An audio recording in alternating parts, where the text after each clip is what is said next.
دیکھیے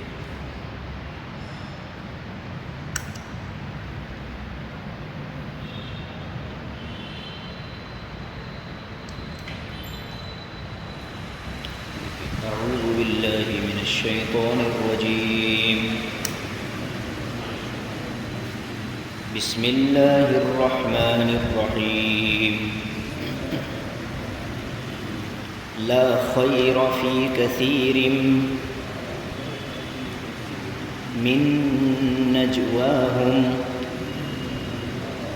الا من امر بصدقۃ او معروف او اصلاح بین الناس ومن يفعل ذلك ابتغاء مرضات الله فسوف نؤتيه أجرا عظيما ومن يشاقق الرسول من بعد ما تبين له الهدى ويتبع غير سبيل المؤمنين نوله ما تولى ونصله جهنم وساءت مصيرا.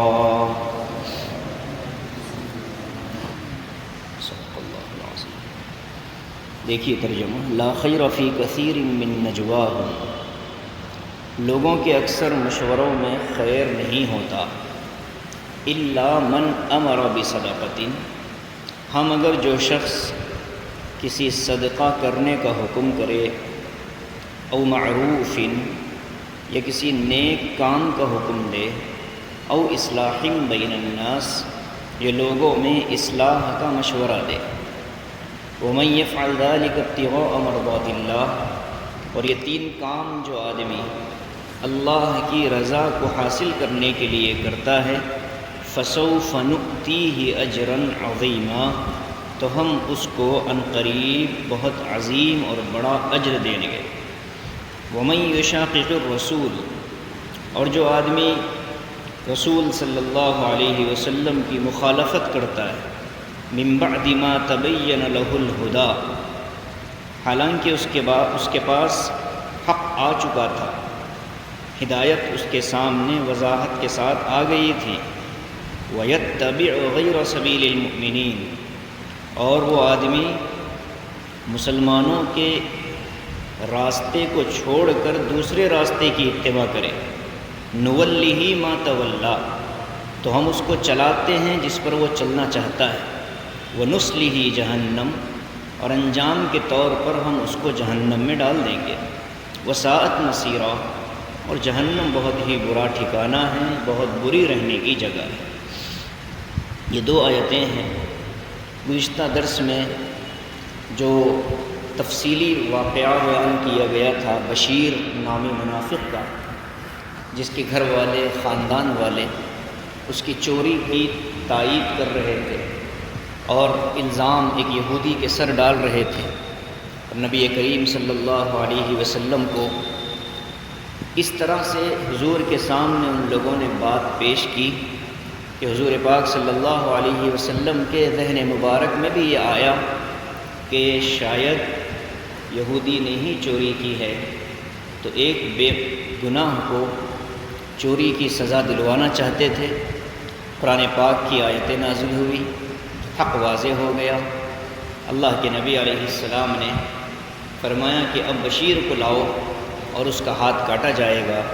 وہ بشیر وہاں سے بھاگ نکلا اور پھر مکہ گیا، مکے سے کسی اور جگہ پہنچا اور اسی مرتد ہونے کی حالت میں اس کا انتقال ہو گیا. اب چونکہ اس واقعے میں مسلمانوں کو کچھ سبق دینے تھے جو میں نے گزشتہ بھی عرض کیے تھے یہاں مزید ایک عمومی نصیحت اللہ فرماتے ہیں۔ ایک تو بشیر کو بچانے کے لیے جو مشورہ ہوا تھا، گزشتہ آیت کے ذریعے سے معلوم ہوتا ہے کہ وہ رات کو ہوا تھا۔ جیسے فرمایا اذ یبیتون ما لا یرضی من القول، اللہ اس وقت بھی ان کے ساتھ ہوتا ہے جب وہ راتوں کو ان باتوں کا مشورہ کرتے ہیں جو اللہ کو پسند نہیں ہے۔ تو چونکہ رات کا مشورہ تھا، اب اسی سے متعلق عمومی مشوروں اور عمومی مجلسوں کا بیان اللہ فرماتے ہیں۔ عام طور پر مسلمانوں کی جو نشستیں ہوتی ہیں، مجلسیں ہوتی ہیں، ان کے لیے قرآن پاک میں دو طرح کے الفاظ آئے۔ ایک تو خود مجلس کا لفظ ہے اور ایک نجوہ کا لفظ ہے۔ نجوہ کہتے ہیں کچھ لوگ عام مجموعے سے ہٹ کر کسی کنارے میں بیٹھ کر کھسر کھسر کر رہے ہیں، خفیہ مشورہ جس کو ہم کہہ سکتے ہیں۔ چھوٹے بڑی جماعت ہو، جیسے مثال کے طور پر ایک بیان کسی کا چل رہا ہو، بڑا مجموعہ بیٹھا ہو، سب سن رہے ہوں، اور ان میں سے ایک چھوٹی جماعت آپس میں مشورے میں لگی ہو، تو کہتے ہیں یہ نجوہ ہے۔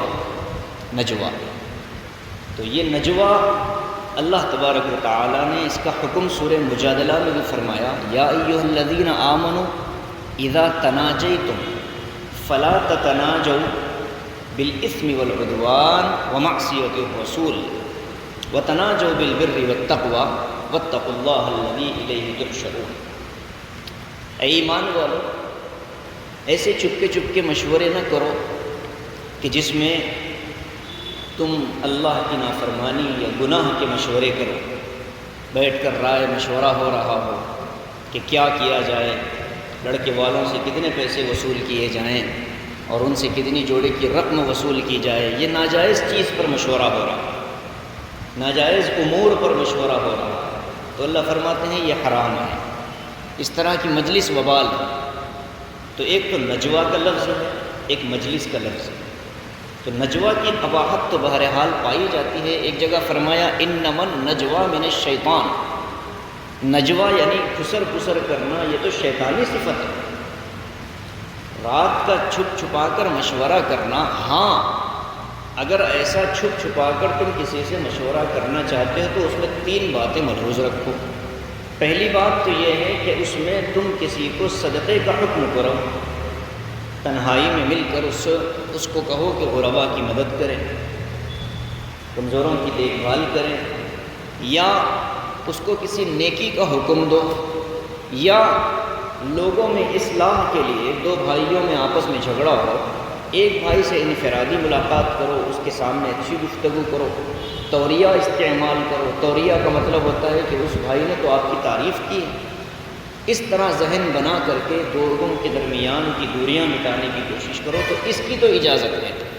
تو قرآن کہتا ہے لا خیر فی کثیر من نجواہم، لوگوں کے اکثر و بیشتر مشوروں میں کوئی خیر نہیں پایا جاتا۔ یعنی جتنی مجلسیں لگتی ہیں اس میں عموماً شکایتیں ہوتی ہیں، غیبتیں ہوتی ہیں، نا اتفاقیاں ہوتی ہیں، اللہ اور اس کے رسول کو ناراض کرنے والی کچھ باتیں ہوتی ہیں۔ تو ظاہر ہے کہ ایسی مجلس تو وبال جان بن جائے گی۔ ایسی مجلسیں تو غیبتوں کا ایک چلتا پھرتا نمونہ ہوں گی، تو وہ قیامت کے دن پھر گلے پڑیں گی اور اس کا حساب دینا پڑے گا۔ اس کے چکر میں انسان کی اچھی خاصی زندگی جو اس نے گزاری تھی وہ داؤ پر لگ جائے۔ تو فرمایا کہ جو مشورے ہو رہے ہوں اس میں یہ دیکھ لیا جائے کہ ایک تو خیر پایا جاتا ہے کہ نہیں پایا جاتا، بھلائی پائی جاتی ہے یا نہیں پائی جاتی، خوبی پائی جاتی ہے کہ نہیں پائی جاتی، نیکی پائی جاتی ہے یا نہیں پائی جاتی۔ الا من امر بصدقہ، صدقے کا حکم، کسی مالدار کو سرعام پکڑ کر یہ کہنا کہ اللہ نے اتنا دیا ہے دیو غریبوں کو، یہ شاید اس کے لیے اس پر عمل کرنا مشکل ہے، وہ اس کا الٹ کرے گا۔ اور رات کی تنہائی میں اس سے ملاقات کر کے اس کو بات سمجھانا اور لوگوں کی ضروریات اس کے سامنے رکھنا، یہ زیادہ مؤثر ہوتا ہے۔ فرمایا الا بصدقۃ او معروف، صدقے کے اندر اچھی بات بھی داخل ہے، اچھی بات کرنا بھی صدقہ ہے۔ او معروف، یا کوئی نیک کام ہو. میں نے کسی موقع پر بتلایا تھا، معروف کہتے ہیں ایسی بھلائی جو لوگوں میں بہت جلدی قبول ہو جائے اور لوگ اس کو سمجھنے لگیں، اور دنیا کے جو دیندار طبقہ ہوتا ہے وہ اس کو اچھا سمجھے. شریعت کی نظر میں تو اچھا ہو ہی، لیکن لوگ بھی اس کو پسند کریں. معروف ہوتا ہے، پہچان میں جلدی آ جاتا ہے. اس کا مقابلے میں لفظ آتا ہے منکر. منکر کے معنی ہے ناپسندیدہ، منکر کے معنی ہے اجنبی. مطلب یہ ہے کہ گناہ انسان کے لیے اجنبیت رکھنا چاہیے.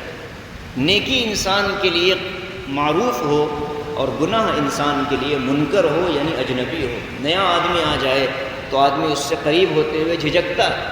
آج تو بہت آسان ہے، اپنے گھر والوں سے تو لوگ مصافحہ کر لیتے ہیں، باہر والے سے مصافحے کے لیے جھجکتے ہیں.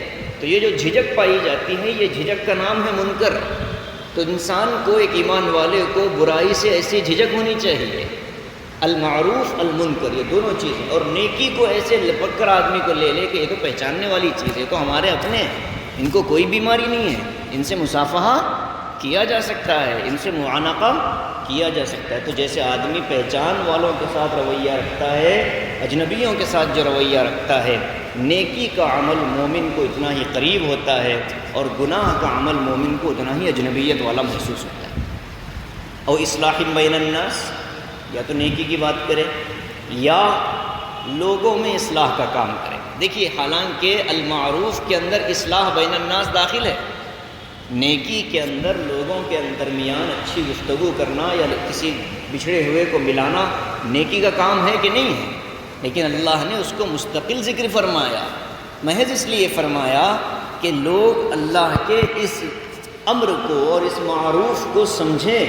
یہ اتنا بڑا کام ہے، اتنا بڑا کام ہے کہ جھوٹ جیسی قبیح اور بری چیز جس کا استعمال حرام ہے، جھوٹا اور کذاب ہونا شریعت میں ناپسندیدہ ہے. اور جھوٹے کے زبان سے نکلنے والی، اس کے منہ سے نکلنے والی بدبو سے فرشتوں کو تکلیف ہوتی ہے. اور اللہ کے رسول سے ایک شخص نے پوچھا کہ یا رسول اللہ، بہت زیادہ تو دین پر عمل نہیں ہو سکتا اور سارے گناہ میں نہیں چھوڑ پاتا، ایک گناہ ایسا بتلا دیجیے جس کو میں چھوڑ دوں. حضور نے فرمایا کہ جھوٹ بولنا چھوڑ دے. اور اس نے اس پر عمل کیا تو بقیہ سارے گناہ اس کے ویسے ہی چھوٹ گئے. تو اتنا قبیح عمل ہے جھوٹ بولنا، اور اتنا اللہ لعنت اللہ علی الکاذبین فرمایا، جھوٹوں پر اللہ کی لعنت ہے. لیکن میاں بیوی کو ملانے کے لیے یا دو مسلمانوں کی آپس کی رنجشوں اور لڑائیوں کو ختم کرنے کے لیے اگر کسی درمیان کے آدمی نے کوئی ایسی بات کہہ دی جو حقیقت کے برخلاف ہے تو اس کے اوپر گناہ وبال نہیں ہوگا، اس لیے کہ اصلاح بین الناس کی نیت سے اس نے وہ بات کہی. جیسے یوں کہا جائے کہ آپ کی وہ خود تعریف کر رہے تھے، حالانکہ دشمن ہیں، ایک دوسرے سے بات چیت بند ہے، نہ اتفاقیاں ہیں، چہرہ دیکھنا گوارا نہیں، جنازوں میں شرکت کرنا گوارا نہیں، گھر میں کوئی حادثہ ہو جائے تو پرسہ دینے تک کا ضمیر نہیں گوارا ہوتا. اب تو بھائی بہن سگے، ایک خون، ایک ماں کا دودھ پینے والے سگے بھائی بہن آپس میں ایک دوسرے کے دشمن بنے بیٹھے ہیں، عدالتوں کے چکر لگ رہے ہیں، اور زمین اور جھگڑے اس قدر عام ہو چکے ہیں کہ ہمیں اصلاح بین الناس اللہ کی رضا کے لیے کرنے کی ضرورت ہے. اور اس کے لیے تجربہ ہو، علم ہو، قرآن و سنت کی معلومات ہو، اور پھر جذبہ اللہ کی رضامندی کا ہو، تو پھر ایسی مجلسیں اور ایسی ملاقاتیں انسان کے لیے وبال جال نہیں بنتی. یہ تین چیزیں کرنے کے بعد فرمایا، حضور پاک صلی اللہ علیہ وسلم نے ایک مرتبہ صحابہ سے پوچھا، کیا میں تمہیں نفل نماز اور نفل روزے سے افضل چیز نہ بتلاؤں؟ صحابہ نے کہا یا رسول اللہ ضرور فرمائیے. تو حضور نے فرمایا، دو بچھڑے ہوئے مسلمانوں کو ملا دینا یہ نفل روزے اور نفل نماز سے بہتر ہے. کتنا عظیم کام ہے. ایک روایت میں آتا ہے کہ نبی پاک صلی اللہ علیہ وسلم سے حضرت عائشہ رضی اللہ عنہا نے پوچھا تھا کہ یا رسول اللہ، آپ کو معراج کے سفر پر اللہ پاک نے جو تحفے عطا فرمائے ان میں سے ایک تو قرآن پاک کی وہ آیتیں ہیں، کچھ خاص باتیں بھی تو ہوئی تھی. فَأَوْحَىٰ إِلَىٰ عَبْدِهِ مَا أَوْحَىٰ، اپنے بندے کی طرف پروردگار نے کچھ خاص وحی کی. یا رسول اللہ اس میں کوئی ایک بات ہمیں بتلا دیں. حضرت صدیق اکبر نے بیٹی کو بھیجا تھا حضرت عائشہ صدیقہ رضی اللہ عنہا کو کہ ذرا حضور سے وہ چیز معلوم کریں.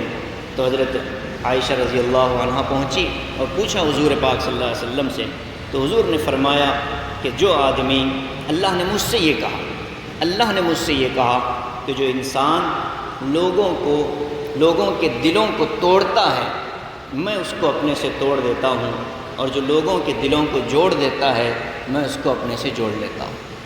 تو ظاہر ہے کہ لوگوں کے ٹوٹے ہوئے دلوں کو جوڑنا، بچھڑے ہوئوں کو ملانا، ناراض لوگوں کو ایک دوسرے سے نظم کر دینا، اس سے اجتماعی طور پر بھی مسلمانوں کو فائدہ پہنچے گا۔ ظاہر ہے کہ جب نا اتفاقیاں ختم ہوں گی تو اتحاد پیدا ہوگا، ایک دوسرے کے دست و بازو بنیں گے، ایک دوسرے کی طاقت بنیں گے، اور اختلاف ہوگا تو مر جائے کھپ جائے اس کے جنازے میں تک شرکت کے لیے تیار نہیں ہوتے، تو زندگی میں کیا خاک اس کی مدد کریں گے۔ تو اصلاح بین الناس یہ بہت اہم فریضہ ہے، ہر آدمی اپنی صلاحیت کے اعتبار سے اس کو کر سکتا ہے۔ اپنی اپنی صلاحیت کے اعتبار سے اللہ نے ذمہ داری ڈالی ہے، اپنی طاقت اور اپنی صلاحیت سے بلند تر ہو کر اللہ نے ہم پر کوئی ذمہ داری نہیں ڈالی۔ لا یکلف اللہ نفسا الا وسعها، جس انسان میں جتنی طاقت ہوتی ہے اللہ اتنا ہی کا اس کو مکلف اور ذمہ دار بناتا ہے، اور جس میں طاقت کے بقدر ذمہ داری پورا کرنے کی صلاحیت ہے وہ ضرور اپنی ذمہ داری کو پورا کرے، اور اگر اس میں کوتاہی کرے گا تو پھر اوپر پکڑ ہوگی، اور اوپر اس کو جو ہے پوچھا جائے گا کہ تم نے کیوں نہیں کیا، جو ذمہ داری تم کو دی گئی تھی پورا کیوں نہیں کیا۔ الا من امر بصدقہ او معروف او اصلاح بین الناس، تین بات آگے فرمایا۔ ہر نیکی کی جو شرط ہے ومن یفعل ذلک ابتغاء مرضات اللہ، جو آدمی یہ تین کام کرے گا اللہ کو راضی کرنے کے لیے، اس لیے نہیں کہ لوگ کہیں بڑے اچھے آدمی ہیں، لوگوں میں اصلاح کا کام کرتے ہیں، اس لیے بھی نہیں کہ لوگ تعریف کریں، اس لیے بھی نہیں کہ لوگ بڑا بنائیں، کوئی عہدہ مل جائے، نہیں، ابتغاء مرضات اللہ، اللہ کی رضامندی مقصود ہو، فسوف نؤتیہ اجرا عظیما، تو ہم اس انسان کو ضائع نہیں کریں گے۔ یہ اللہ کا کرم ہے کہ انسان اللہ کے نام پر ابتغاء مرضات اللہ، اللہ کی رضامندی کے لیے کوئی بھی کام کرتا ہے، یہ اللہ کا کرم ہے کہ اللہ پاک اس کے اجر کو، اس کی محنت کو ضائع نہیں فرماتے۔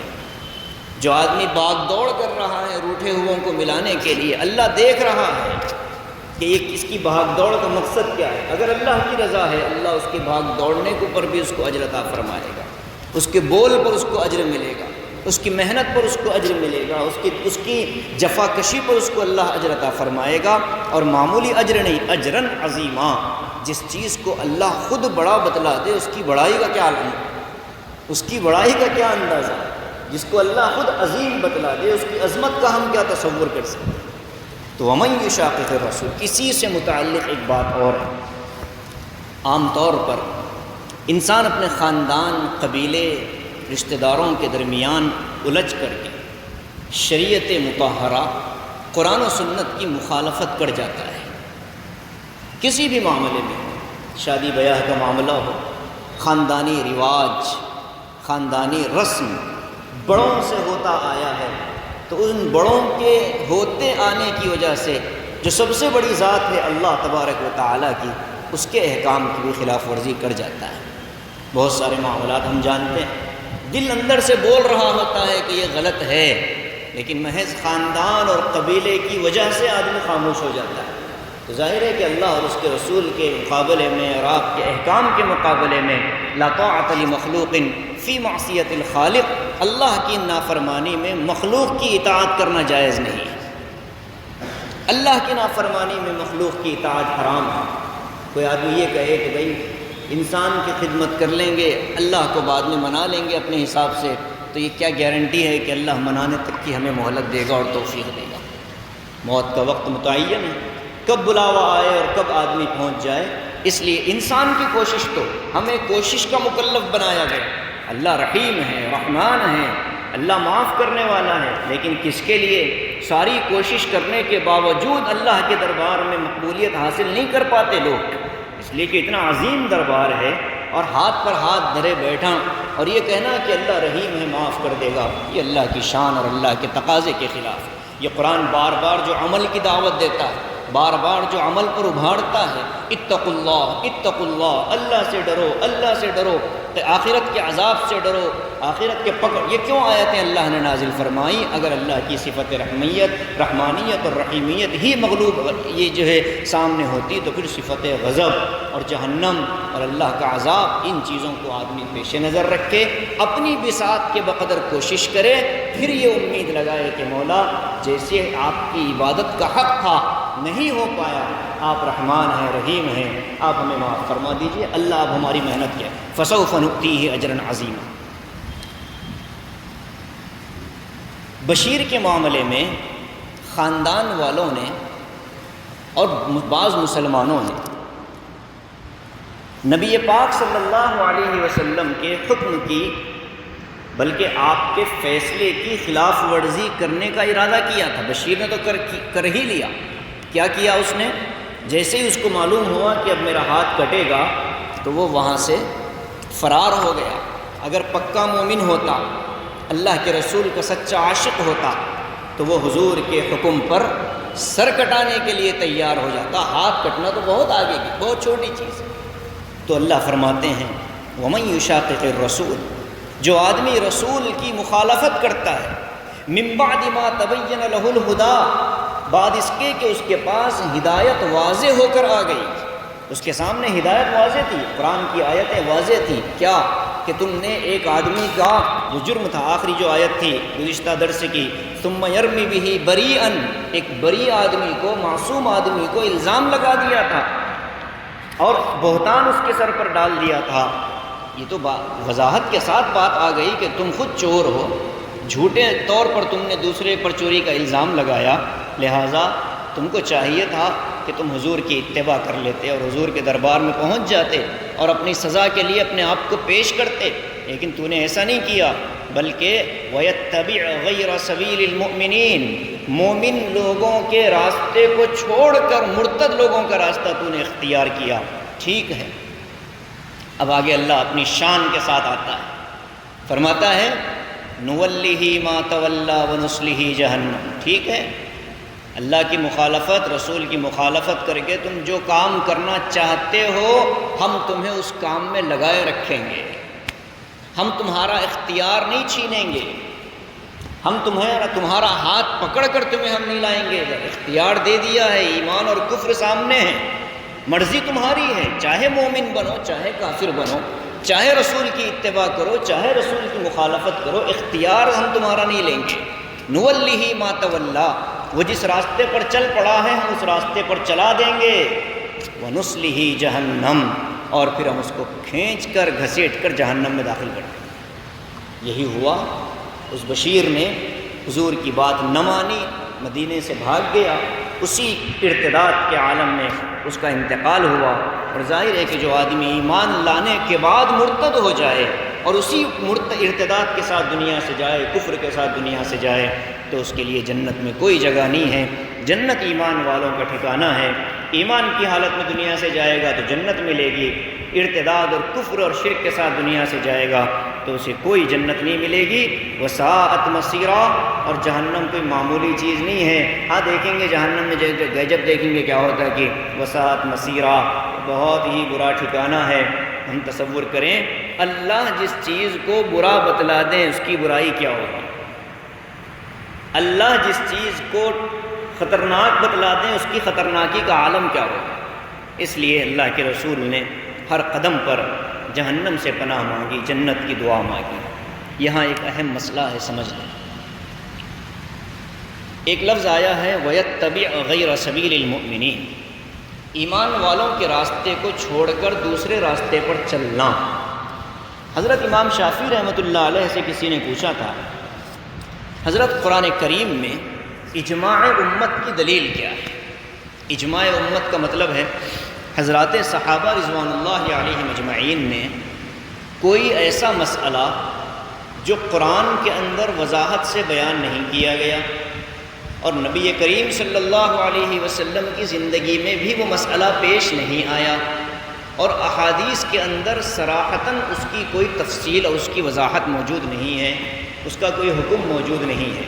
کوئی ایسا مسئلہ پیش آ جائے کہ جس مسئلے پر قرآن بھی خاموش ہے، حدیث بھی خاموش ہے، تو ایسے میں صحابہ رضوان اللہ علیہم اجمعین نے امت کے یعنی اس دور کے صحابہ کی جو صاحب حل و عقد افراد تھے، حل و عقد کہتے ہیں وہ لوگ جو حضور کے زمانے میں صاحب مشورہ ہوتے تھے، صدیق اکبر کے زمانے میں صاحب مشورہ ہوتے تھے، فاروق اعظم کے زمانے میں صاحب مشورہ ہوتے تھے، جن میں سر فہرست سیدنا علی المرتضیٰ رضی اللہ تعالیٰ عنہ کا نام آتا ہے۔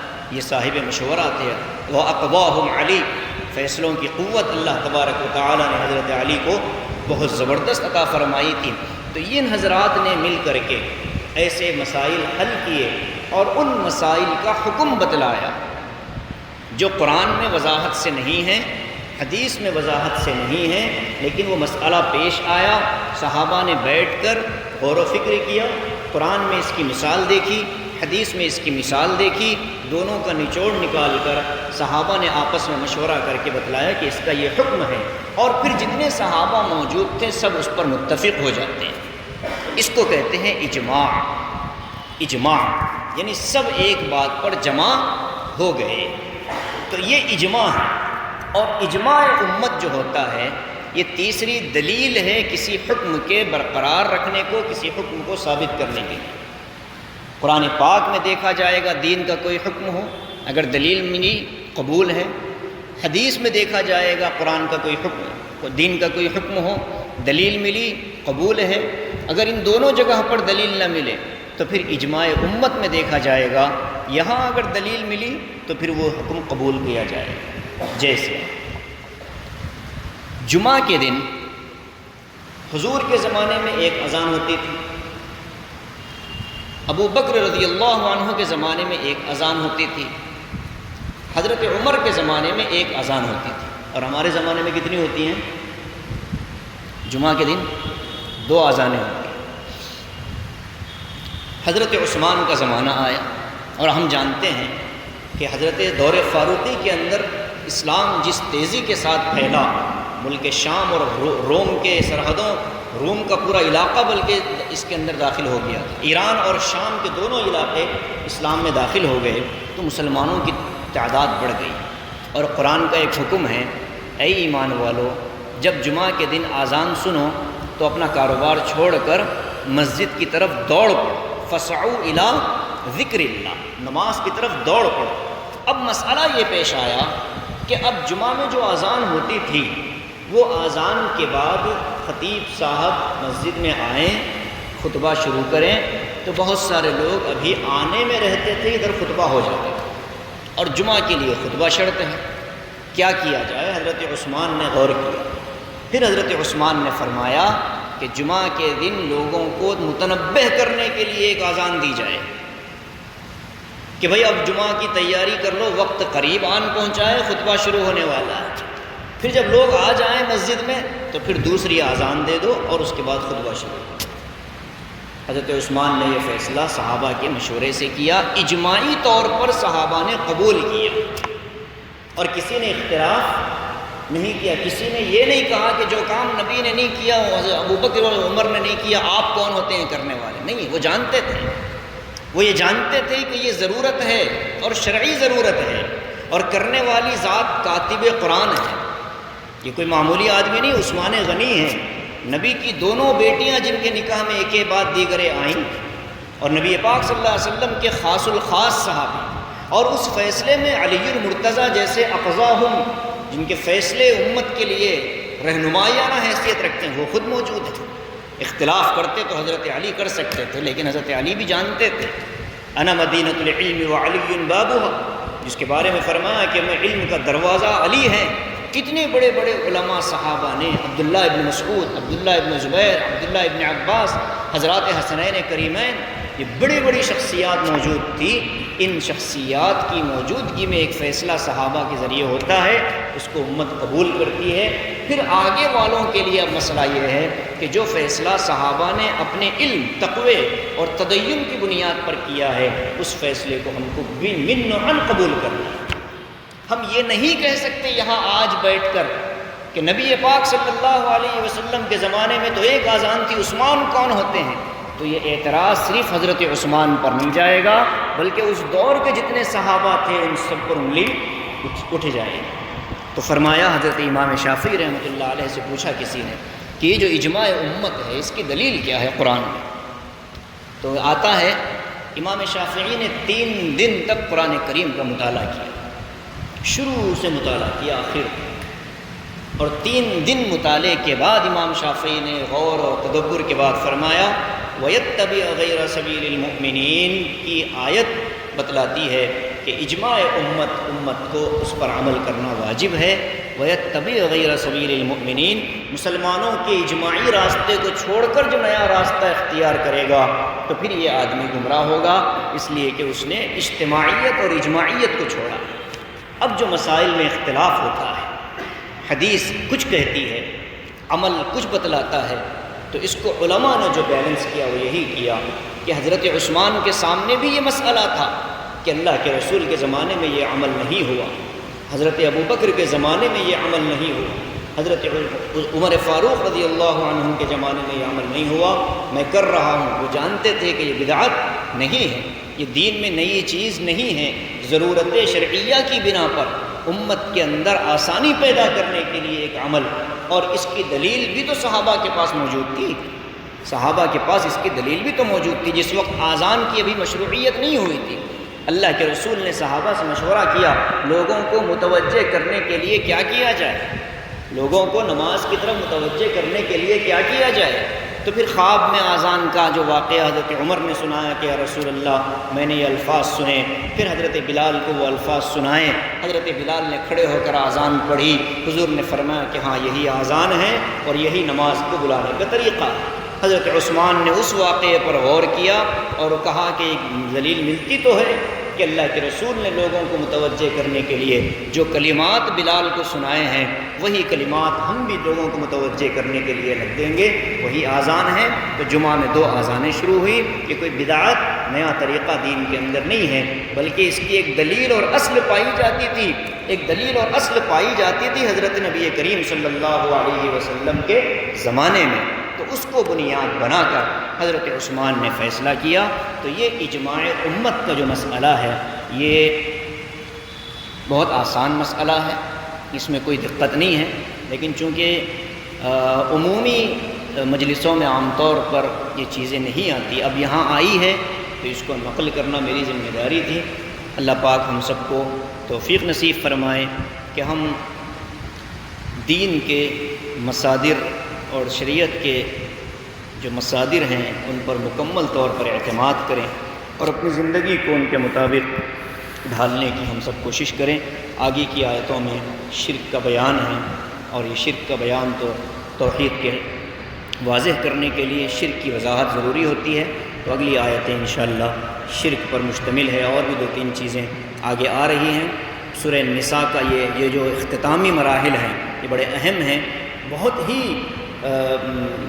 مضامین کا سمندر گویا کہ اللہ پاک نے اس میں سمو دیا ہے اختتام تک، بلکہ آخری جو آیتیں ہیں وہ وراثت کے ایک ایسے مسئلے پر مشتمل ہیں کہ ہمیں بہت ہی آنکھیں کھل جاتی ہیں کہ ہمارا رب کتنا کریم ہے اور کتنا رحیم ہے، کہ بندوں کو ہدایت کے لیے کیسی عظیم الشان اور کتنی پیاری اور کتنی آسان کتاب اللہ پاک نے عطا فرمائی ہے۔